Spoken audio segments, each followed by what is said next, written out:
अपने आप जितेंद्रिय हो जाएंगे। शरीर एक रथ है, बुद्धि इस रथ को चलाने वाला सारथी है, बैठने वाला जीवात्मा है, मन लगाम है, इंद्रियां घोड़े हैं, विचरने की जगह विषय भोग है। ये घोड़े विषय भोग का चारा चरने के लिए जाएंगे। अगर मन रूपी लगाम को बुद्धि रूपी सारथी ने ठीक से खींचा नहीं तो ये खंडक में गिरा देंगे। और गिरे हुए बहुत फंसे हैं, और जीव इतना भोला बन चुका है कि गड्ढे में गिरा है फिर भी वो आनंदित है। वो उसी को सुख समझ रहा है, दुख को ही सुख समझकर। यही तो भगवान की विचित्र माया है। जिसे तुम सुख समझते हो वो सुख की छाया है, समझ पड़ती नहीं ये गिरधर की माया है। भयानक दुख के अंतर में वो डूबा हुआ भयानक परिणामों को प्राप्त होगा, लेकिन उसमें सुख का अनुभव कर रहा है। त्यक्त संगो जित क्रोधो लघ्वाहारो, तो अपने आप जितेंद्रिया हो जाएंगे। देख लेना, घृणा हो जाएगी यार, घृणा। कौन सा ऐसा सुख है जो घृणा के योग्य ना हो? लौकिक बढ़िया से बढ़िया पदार्थ खाओ, तत्काल हम उसे वापस उलटते हैं, देखने लायक नहीं रह जाएगा। चिकनी चमड़ी केवल देखकर फंस रहे हैं, कुछ नहीं, पूरा जीवन बर्बाद हो जाता है। धर्म के लिए तो सेवन करने के लिए ठीक है, बकाया भगवत प्राप्ति के लिए जितेंद्रिया चलो, ठीक से चलो। पिधाय बुद्ध्या द्वाराणि मनो ध्याने निवेशयेत्, शून्य स्वेवावकाके गुहासु च वनेषु च, नित्य युक्ता सदा योगी ध्यानम सम्यक उपक्रमेत। श्री दत्तात्रेय जी महाराज कह रहे हैं, बुद्धि को परमात्म चिंतन से इतनी बलवान बनाओ कि अपनी इंद्रियों के द्वारों से घसीट कर उसे भगवान में स्थित करो। हर इंद्रिय द्वार बंद, अंतर्मुख इंद्रियों को करके परमात्म चिंतन में लग। शून्य स्वेवावकाशेषु, एकांत स्थल में कुछ देर बैठने का अभ्यास करना चाहिए। एकांत सुख मास्यताम, 24 घंटे में 48 मिनट का तो रख ही लो शांत एकांत। अपने कमरे में शयन के समय आधा पौन घंटा अगर आप निकाल पावे, बड़ा आनंद आएगा। 24 घंटे आप सेवा दिनचर्या में लगे, आधा घंटे निकाल लो या 48 मिनट शांत बैठ जाओ। बिल्कुल कोई माला नहीं, कोई क्रिया नहीं, बिल्कुल आप इस बात को देखना करके शांत बैठो। पहले बैठ जाओ। अब देखो आपका मन कहां है, तत्काल देखिए। जो ही शांत बैठे, अब है कहां? जो सामने रूप आ रहा है, चाहे वो वस्तु हो, व्यक्ति हो, स्थान हो, उसमें तुम्हारी ममता है, उससे तुम्हारा संबंध है। वस्तु, व्यक्ति, स्थान, प्रभु आ रहे हैं कि संसार का कोई वस्तु, व्यक्ति, स्थान आ रहा है? यदि कोई संसार का वस्तु, व्यक्ति, स्थान आ रहा है तो तत्काल उसमें भगवत भावना करो, या वहां से हटा के तत्काल अपने गुरुमंत्र में लगाओ। शांत एकदम बैठो। अब उस समय जांच करो कितनी बार किसका रूप आया। प्रभु का कितनी बार आया, संसार, और जिसका जितनी बार आए उससे अधिक नंबर देखिए कि 5 बार तो उस पुरुष का आया, 5 बार उस स्त्री का आया, और एको बार प्रियाजू का नहीं आया। इसका मतलब अभी प्रियाजू में हमारा मन नहीं लगा, अभी यहां स्त्री पुरुष में, वस्तु में, व्यक्ति में, स्थान में लगा। जांच करो और हृदय में पश्चाताप करो। धिक्कार है, इतना समय हो गया, एक बार भी प्रियालाल का रूप नहीं आया। यही सांसारिक रूप आ रहे, ये सांसारिक वस्तुएं आ रही। धिक्कार है हमारे मन को, धिक्कार है हमारे जीवन को। ये हम आपको आंतरिक बात कह रहे हैं। पूज्य भाई जी महाराज, जिस समय मन को धिक्कार दिया जाता है, जलन होती है। जब जलन होती है तो निर्मल होता है, निर्मल होता है, निष्पाप होता है, मल भस्म होता है। जो ताप अंदर मन में होता है प्रायश्चित का, उससे। अब बार बार सामने आपको जो गुरुमंत्र मिला है उसको लिखिए। कोई माला नहीं, बहुत आराम से, कोई जल्दीबाजी नहीं। 1 मिनट में 1 बार लिखेंगे। यहां कोई संख्या हम नहीं बोल रहे, यहां कोई आपको नहीं कि 108 बार करना है कि 50 बार करना, 5 बार करो केवल। हम कह रहे 5 बार आराम से लिख रहे हैं।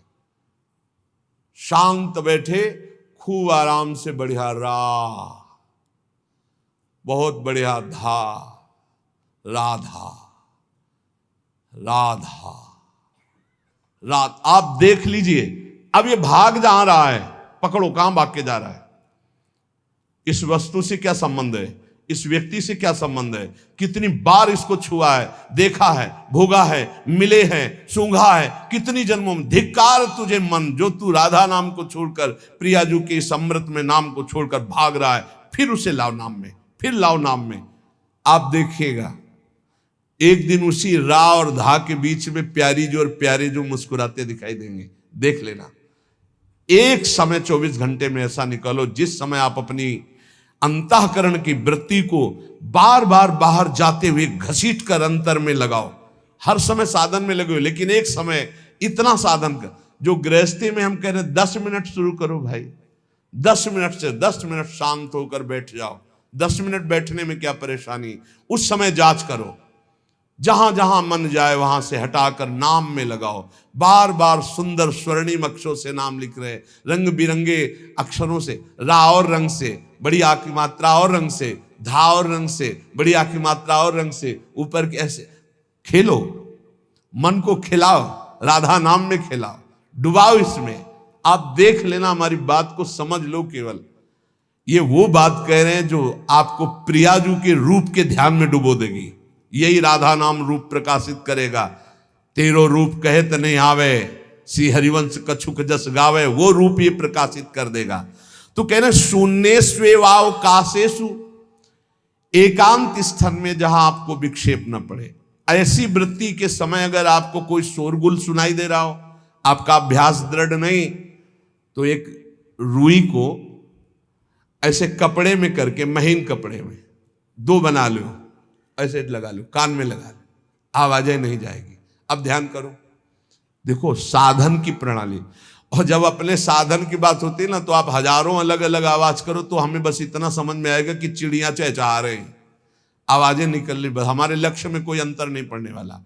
और अगर डूबना हो गया तो आवाज भी खत्म, श्रवणेंद्रिय होते हुए भी शोरगुल नहीं सुनाई देगा। पर प्रारंभिक दशा में ऐसा चाहिए। अगर आपको बार बार विक्षेप हो रहा हो, विक्षेप तो इतना कि घड़ी का टक टक भी बर्दाश्त नहीं होता, मन है ध्यान में बैठे ना, वो पहली बार एक खिड़की खुला है, खिड़की खुला है, खिड़की, अब उठो, पहले खिड़की बंद करके आओ। ये इसको बैठते ही देख लो कि कोई ऐसा प्रश्न तो नहीं कर रहा कि अमुक कोई बात हो, उसको निपटा दो पहले। हम सबसे पहला काम करते थे, अगर राधा वल्लभ जी के दर्शन करने जाने हो, हमें इत्र खरीदना, तो सबसे पहला काम हम इत्र खरीदेंगे। क्यों? ये दर्शन नहीं करने देंगे, इत्र खरीदना है। बार बार कहेगा इत्र हमें दर्शन में नहीं डूबने देगा, तो पहले हम वो काम सब कर लेते थे जो राधा वल्लभ जी के दर्शन के बाद कर रहे हैं। अब दर्शन में तो केवल दर्शन। ऐसे ही जब हम ये जो 20 मिनट, 30 मिनट, 40 मिनट समय की बात करें, इसमें जब आपको समय देना हो तो कृपया मन के लिए कोई काम मत छोड़ना, वो बिल्कुल फुर्सत वाला। इसलिए हम कह रहे हैं सोने जाने के समय कि अब हम शयन करने जा रहे हैं, उस समय आप समय दीजिए। और अगर ये पहले ही बार में कह दे कि अमुक अमुक अमुक, तो तुरंत सुधार दीजिए, नहीं पूरे ध्यान में वही चलाएगा। वो बहुत बहुत ही विघ्नकारी रहता है जब तक निर्मल नहीं हो जाता। और जिस समय नाम पकड़ने लगता है, ऐसा आनंद आता है कि केवल रोने का मन करता है। आप इसको करिएगा जरूर, एकांत स्थल पे करिएगा। और जब ये करने विघ्न करे तो कान में श्रवण होता रहता है, शोरगुल। तो ये हमने किया है प्रारंभ में, रुई में ऐसे, और एक महीन कपड़ा का बना के ऊपर कपड़ा से ऐसे, और ऐसे खूब ठास के भर ले, अब आवाजें ले जाएगी। अब अंदर राधा राधा राधा आनंद आएगा। ये प्रारंभिक है, ये आगे चल के इनकी जरूरत नहीं पड़ती अंतर्मुख होने पर। तो एकांत स्थल में जब इस तरह से साधना की जाती है तो उपासक का चित्त भगवदाकार होने लगता है। कह रहे हैं वही सच्चा सन्यासी है।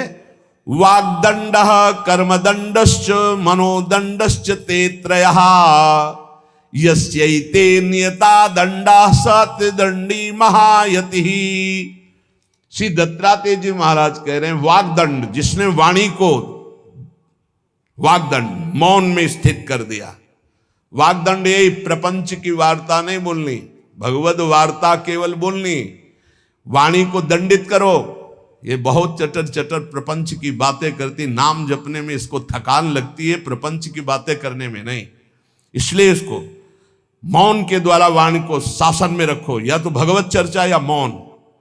दूसरा कर्मदंड, जो सन्यासी होता है वो निष्कर्म अवस्था की तरफ बढ़ता है। प्रापंचिक कर्मों को करते हुए भगवान नाम स्मरण करके यदि कर्म समर्पण कर दिया जाए तो वही गति प्राप्त होती है। ये तो सर्वाणि कर्माणि मयि सन्न्यस्य मत्पराः। प्रापंचिक कर्म है, व्यापार, नौकरी आदि नाना प्रकार के, लेकिन इन कर्मों को भगवत स्मरण करते हुए किया जाए, भगवत समर्पित कर दिया तो वही गति प्राप्त होती है जो निष्कर्म अवस्था को प्राप्त सन्यासी की होती है। 3 दंड होते हैं, वागदंड और एक होता है कर्मदंड, शरीर को निश्चेष्ट रखना, निष्क्रिय रखना, और मनोदंड, मन को निसंकल्पित रखना, कोई संकल्प न बनना। इसे संन्यास भाव को प्राप्त महापुरुष की अवधूत स्थिति तक पहुंचने का यह रास्ता है। वागदंड, कर्मदंड, मनोदंड, वाणी को मौन के द्वारा, शरीर को निश्चेष्टता के द्वारा निष्कर्म स्थिति के लिए, और मन को निसंकल्पता के द्वारा, कोई संकल्प न बनावे, ऐसा का ऐसा, ऐसा नहीं, जैसा प्रभु जब चाहे जैसा, हमारा कोई संकल्प विकल्प नहीं। वाणी से भगवत चर्चा, शरीर से भागवतिक कर्म, नहीं तो संसारिक विरत बहुकर्मा, निरत निरंतर सज्जन धर्मा। अब एक परम धर्म की बात का वर्णन कर रहे हैं। गृहस्थ धर्म में जैसे है, या जिनके पास बहुत अर्थव्यवस्था है, उनको चाहिए कि गौ सेवा से बहुत जल्दी शरीर पवित्र होता है, हृदय भी पवित्र होता है, और गोविंद भी प्रसन्न होते हैं। यदि गावः प्रदक्षिणीर कार्या वंदनीया ही नित्यशः मंगलायतनम दिव्याः श्रेष्ठास्त्वेता स्वयंभुवा। यदि गाय घर में पाली जाए या गौशाला खोली जाए और गौओं की सेवा की जाए, जिनके पास अर्थ है, भाव है, भगवान स्वयं श्री कृष्णचंद्र जी ने गौ सेवा स्वीकार की, गौवें चराई। गौओं की परिक्रमा करने से, जैसे आप प्रभु के बिहारी जी के मंदिर की 4 परिक्रमा करें तो जो फल आपको मिलेगा, वही गाय की 4 परिक्रमा कर लें तो आपको प्राप्त हो जाएगा। गौ की प्रदक्षिणा से, गावः प्रदक्षिणी कार्या वंदनीया ही नित्यशः, जो रोज गाय को प्रणाम करता है और गाय की प्रदक्षिणा करता है तो भगवत प्रदक्षिणा का उसे फल प्राप्त होता है। जहां गौएं विराजमान होती हैं वो बड़ा पवित्र दिव्य तीर्थ स्थल माना जाता है। गौएं जहां विराजमान रहती, गौशाला में भजन करे तो कई गुना बढ़कर के प्राप्त होता है। स्वयं ब्रह्मा जी ने गौओं को दिव्य गुणों से विभूषित बनाया है। अप्यागाराणि विप्राणाम देवतायतनानि च यद गोमयेन शुद्ध्यंतिम किम ब्रूमो हृदिकम ततः। गाय के गोबर से जहां लेपा जाता है, वहां जिस देवता का आवाहन करोगे वही देवता आकर विराजमान हो जाएगा। अपवित्र भूमि में भी यदि गाय के गोबर का लेप कर दिया जाए तो परम पवित्र मानी जाती है। गाय बहुत पवित्र, जहां वो बैठती है, जहां वो मूत्र त्याग करती, गोबर त्याग करती, वो स्थान तीर्थ तुल्य पवित्र माना जाता है। भगवान जब गाय के पीछे पीछे चलते तो गोरज उड़कर उनके मस्तक पर विराजमान होती, उनके मुखार बिंद पर विराजमान होती। बाल गोविंद के अनिष्टों को दूर करने के लिए गाय के पूंछ को उनके ऊपर से झाड़ा देती थी मैया। जब गुरुमंत्र वैदिक सिद्धांत से दिया गया था पहली बार, तो पंचगव्य पिलाया गया था। गोमूत्रम गोमयम क्षीरम दधि सर्पिस्तथैव च गवाम पंच पवित्राणि पुनंत सकलम जगत। कितना भी बड़ा पापी हो, अगर पंचगव्य पिलाया जाए तो वो वैदिक मंत्रों को स्वीकार करने लायक हो जाता है, पवित्र हो जाता है। पंचगव्य में 5 चीजें गाय की होती है। गाय का मूत्र, गाय का गोबर, गाय का दूध, गाय का दही और गाय का घी, ये पांचों मिलाकर पंचगव्य पिलाया गया था। पहली बार जब वैदिक मंत्र दिया गया था तो पंचगव्य बनवाया था गुरुदेव भगवान ने सन्यास, और वो पिलाया था। ये पंचगव्य पिलाने से अपवित्रता का नाश होकर पवित्रता का संचार होता है। इसलिए धन्य है उनका जीवन जो गौ सेवा परायण है भगवत भाव से। गाय में साक्षात भगवान का भाव रखकर गौ सेवा करते हैं।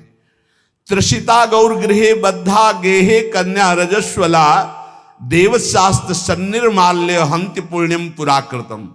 यदि घर में गाय बंधी है और भूखी है और प्यासी है तो तुम्हारे सारे पुण्य नष्ट हो जाएंगे। अगर घर में रजस्वला कन्या बहुत काल तक है और उसका विवाह आप नहीं कर रहे हैं तो आपके सारे सुकृत नष्ट हो जाएंगे। यदि घर में ठाकुर जी विराजमान है, कर का पहनाया हुआ माला सुबह तुमने देख लिया तो तुम्हारे सारे पुण्य नष्ट हो जाएंगे, क्योंकि शयन कराते समय तुमने उतारा नहीं, अर्थात तुम सेवा में प्रमाद करते हो। तो देवतास्त्र सन्निर्माल्य हंति पुण्यम पुराकृतम। जैसे सुबह श्रृंगार किया तो रात्रि के शयन के समय वो हटा लेने चाहिए माले। जब हम शयन कराते हैं तो भले पुष्प शैया पे शयन कराएं पर माला नहीं धारण कराएं। श्रृंगार का माला अगर दूसरे दिन दर्शन किए क्यों पहने ठाकुर जी, तो तुम्हारे सुकृत नष्ट हो जाएंगे। गाय बंदी हो घर में, वो प्यासी है और भूखी है, तुम्हारे सुकृत नष्ट हो जाएंगे। त्रिषिता गौर गृहे बद्धा, क्योंकि तुम्हारे पास है, सेवा करना चाहिए। यो वै गाम प्रतिसिद्धेन्तो चरंतिम च स्वतरणम नरहा तस्य पूर्वे च पितरा कंपन्ते पतनोन्मुखा। यदि गाय हरी हरी घास चर रही कहीं और तुमने डंडा ऊपर प्रहार किया और लाठी मारी तो तुम्हारे पितर खोपड़ी के बल नरक जाने के लिए तैयार हो गए। ये लिखा है चरंतिम स्वम तृणम नरहा तो तस्य पूर्वे च पितरा कंपन्ते पतनोन्मुखा। इसीलिए क्या भारत से कहीं किसी की तुलना हो सकती है जहां गौ को माता की पदवी दी गई, जहां गौ को हम आराध्य देव के रूप में मानते हैं, आराधना करते हैं। गौ रक्षा, गौ सेवा, ये बहुत बड़ा इसमें छुपा हुआ है। स्वयं भगवान अवतरित होकर गौ जब गाय के रूप में पृथ्वी रमाती तो भगवान का अवतार हुआ है। बड़ा विचित्र समय आता चला जा रहा है कि अब आधुनिक यंत्रों की ऐसी सेवाएं हो गई बड़ी बड़ी कि अब ना बैल की जरूरत है और ऐसे दूध की महंगाई बन गई कि अब देसी गाय 2 लीटर 3 लीटर 4 लीटर और ऐसी ऐसी कि 20-20 25-25 लीटर दे तो कौन देसी गाय को। तो गौओं का सेवा का भावना शास्त्र आज्ञा करता है कि जो प्रतिदिन अग्रग्रासे परोभावा कर्तव्यो भक्ति तोन्वहम अकृत्वा स्वयं आहारम कुर्वम नापनोति दुर्गतिम। जे ही तुम्हारे गृहस्थ में घरों में पहले होता था, अब तो भगवान जाने, जे ही पहली रोटी तवा में गई तो वो निकाल करके पक्की रखी जाती थी गौग्रास के लिए, पहला रसोई में। तो इसमें लिखा प्रतिदिन स्वभोजनम, पहले स्वयं भोजन न करके गाय के लिए ग्रास निकालना चाहिए। तो जिनके पास अर्थव्यवस्था जो गृहस्थ धर्म में है या जिनके पास अर्थ है, कुछ रोज 1 रुपया निकालो। हम कह रहे रोज निकालो तो महीने में 30 रुपया होते। 30 रुपया में एक गाय को हरी घास तो एक टाइम पवा ही सकते हो ना, बहुत नहीं है तो 1-1 रुपया निकाल के अगर एक गाय को चारा दोगे तो एक बार का भोजन तो हो ही सकता है। 30 रुपया में हरी घास जाकर के उसके दावा एक बार तो पवा दोगे ना।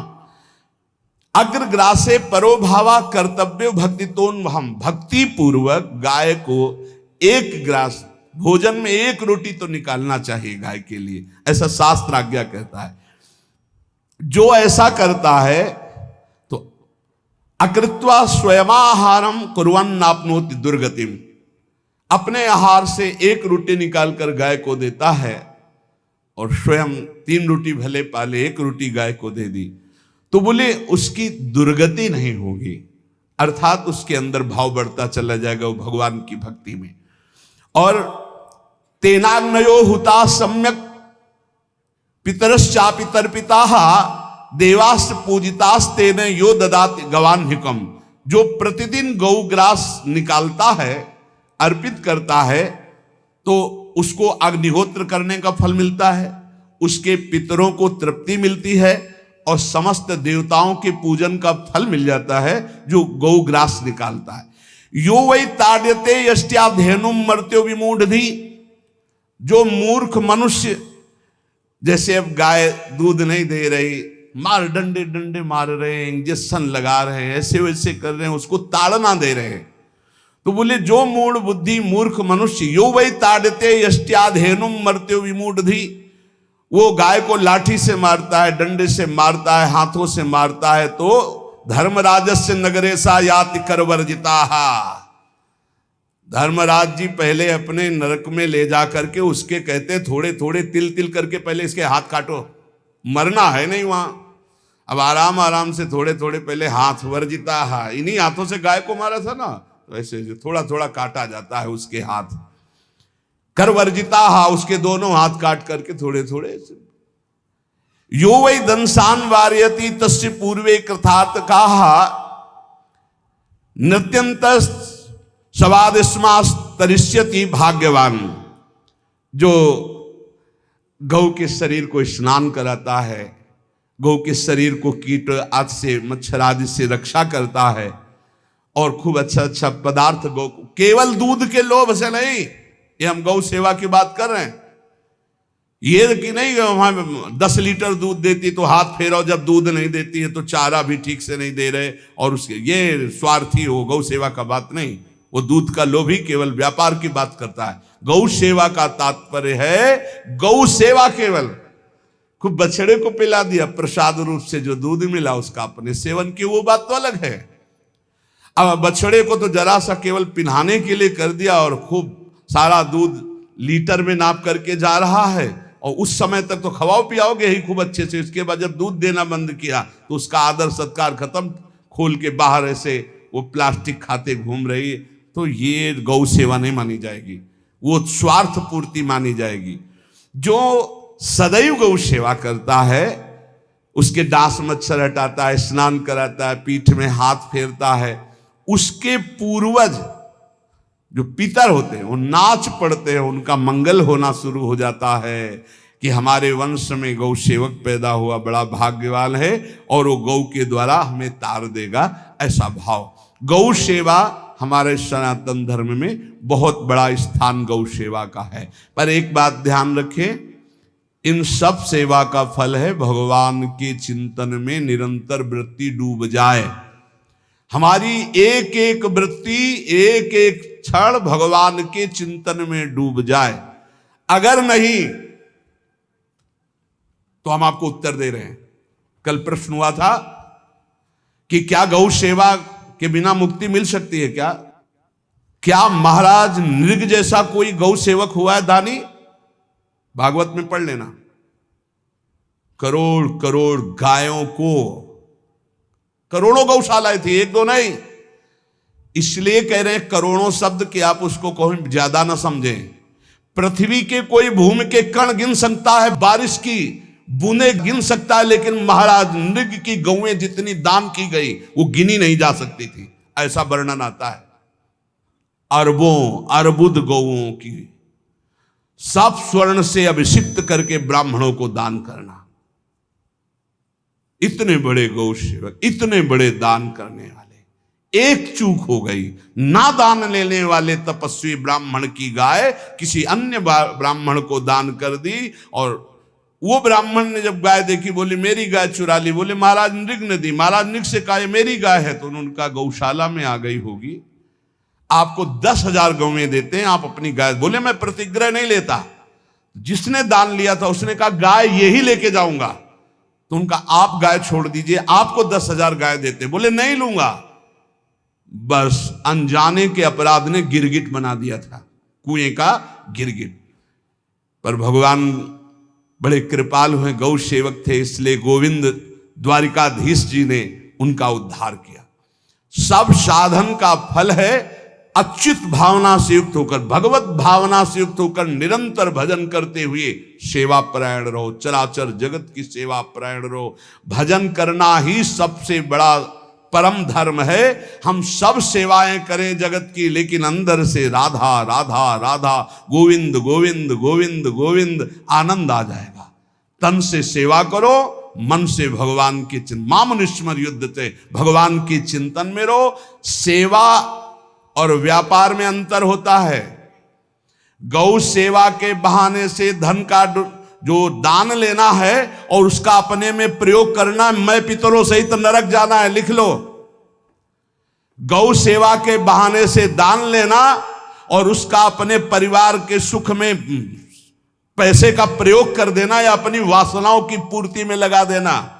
आया गौ सेवा के लिए और आप प्रयोग कर रहे हैं गाड़ी घोड़ा नाना प्रकार के सांसारिक भोगों में, तो लिख लो पितर सहित तुम्हारे नरक जाएंगे, क्योंकि गौ सेवा के लिए आया है।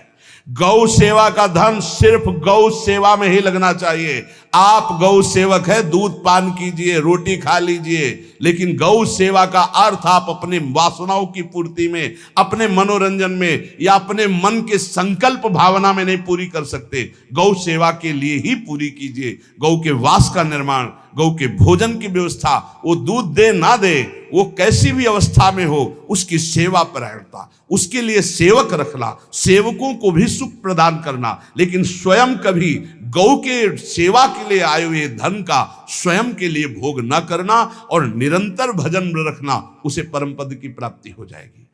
इसलिए हमारे सनातन धर्म में गौ सेवा का विशेष महत्व है और इस महत्व को सबको स्वीकार करना चाहिए। यदि आप गौ पालन स्वयं नहीं कर सकते तो 4 लोग मिलकर के, क्योंकि आज जो गायों की व्यवस्था वो बड़ी दयनीय हो रही है। दयनीय इसलिए हो रही कि दूध की अधिकता के चाह रखने वाले भैंस रखते हैं या विदेशी गाय रखते हैं। अपनी भारतीय जो देसी गाय है वो उतना अधिक नहीं देती कि 40 लीटर 30 लीटर 25 लीटर, बहुत अधिक देगी तो 5 और 8 लीटर। देसी शुद्ध गाय अपनी जो है वो 8-10 लीटर, बहुत जब व्यवस्था हो। नहीं तो अपने गांव में तो देखा है तो 2.5-3 लीटर से ज्यादा नहीं देंगे, 1.5 लीटर इधर 1.5 लीटर उधर, या बहुत हुआ तो 2 लीटर 2 लीटर, पर वो स्वर्णिम दूध होता है। जो दूध की चाह रखने वाले जन थे अब वो गायों को नहीं रखते, देसी गायों को कोई बिरला ही रखता है।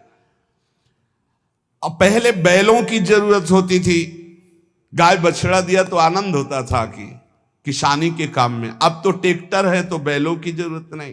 अधिक दूध के लिए अरे अब तो पशुओं की जरूरत नहीं, केमिकल से दूध बन रहे हैं, टैंकर के टैंकर। तो फिर हमारी जो गायें हैं उनकी बड़ी दुर्दशा हो रही।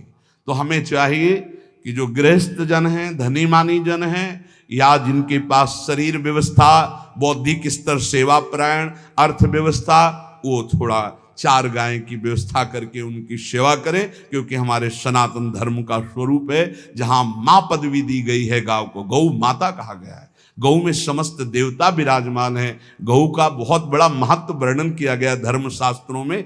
यहाँ तक कि जब कोई ऋषि नाराज होता था तो आगे गाय करके जाया जाता था तो क्षमा हो जाती थी, गाय को देखते ही वो क्षमा कर देते थे। बहुत महिमा वर्णन की गई है गौ की। इसलिए जिसको भी अगर नहीं अर्थव्यवस्था है तो एक रोटी तो निकाल सकते हो ना।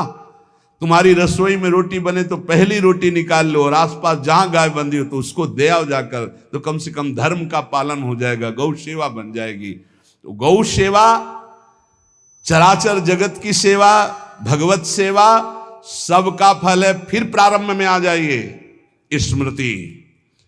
योगी हो तो चित्त की वृत्ति का निरोध करके परमात्माकार, ज्ञानी है तो चित्त वृत्ति का लय करके स्वरूप स्थित, भक्त है तो एक एक वृत्ति सावई मनः कृष्ण पदार विंदयो। भगवान के चरण में, भगवान के नाम में, भगवान के रूप में, भगवान की लीलाओं में। स्मृति अगर नहीं तो सब साधन अधूरा, और स्मृति तो हर साधन पूरा। इसलिए एक बार कमर कस लो, चाहे जगत की सेवा करो, चाहे जिस कार्य में लगे हो, तुम्हारी स्मृति प्रभु में लगी हो। स्मृति के बिना हम जीवन का कोई महत्व नहीं समझते। स्मृति विहीन जीवन सब व्यर्थ। इसीलिए उन परमहंसों के चरणों में स्वयं भगवान चरण रज लेने के लिए पीछे डोलते हैं, जो निरपेक्षम मुनिम शांतम निर्वैरम समदर्शनम अनुब्रजाम्यम नित्यम पुयत्यंगुरेण भी। ना कोई प्रतिज्ञा, ना कोई चाह, ना कोई इच्छा, निरंतर भगवदाकार वृत्ति, निरपेक्षम मननशील, द्वंद्व विमुक्ता, जो शांत हैं, जो किसी से वैर नहीं रखते, भगवदाकार वृत्ति, उसी मार्ग के आप पथिक हैं। सर्वतो भावेन, अपने मन को समेट लो धर्म और कर्म दोनों से, और साब त्यज लोक धर्मान, और परम धर्म का सेवन करते हुए समस्त चराचर जगत को भगवत स्वरूप निरखते हुए इसी जन्म में परम पद को प्राप्त हो जाओ। सत्संग का सार हमारा शरीर है, इससे सेवाएं बने, हमारा मन है, इससे चिंतन बने, हमारी वाणी है, इससे लीला गुण का गायन करें, और हम स्वयं परमात्म अंश हैं, परमात्म स्वरूप है, ऐसी ठसक बनी रहे, जीवन मुक्त ही हो। स्वार्थ को लेकर किया गया धर्म रंग नहीं लाता। निष्काम किया हुआ छोटा सा भी धर्म परमार्थ की ऊंचाई पर चढ़ा देगा। ध्यान रखना, परमार्थ की ऊंचाई पर चढ़ा देगा। इसलिए निष्कामता सब सोहित, निष्कामति। श्री वृंदावन विश्राम, श्री राधा वल्लभ लाल को हृदय ध्यान मुख नाम।